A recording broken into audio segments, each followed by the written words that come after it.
একাত্তরের মতো আবার অস্ত্র ধরব। বাংলাদেশের 1 ইঞ্চি মাটি কোনো প্রতিবেশীকে আমরা ছাড়তে রাজি নই। দুদিন পর পর সীমান্তে হত্যা করা হয়, পুশিন হয় বাংলাদেশে, এবং দুদিন পর পর সেই বাংলা সীমান্ত এলাকায় গোলাগুলি হয়।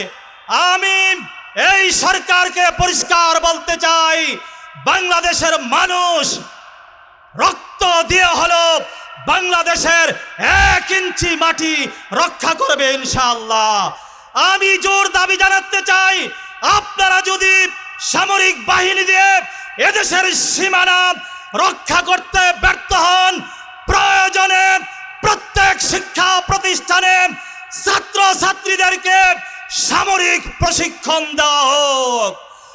সীমান্তের উপর, দেশের উপর যদি কোনো শকুন বাঁকা দৃষ্টিতে তাকায়, দেশ জাতি আবাল বৃদ্ধা বনিতা ছাত্র জনতা প্রশাসন সেনাবাহিনী নৌবাহিনী আর্মি বিডিআর একসাথে সকলে দেশের সীমানা রক্ষার জন্য প্রয়োজনে 71-এর মতো আবার অস্ত্র ধরব। বাংলাদেশের 1 ইঞ্চি মাটি কোনো প্রতিবেশীকে আমরা ছাড়তে রাজি নই। আল্লাহ হাফেজ। বাংলাদেশ জিন্দাবাদ। খেলাফত আন্দোলন জিন্দাবাদ।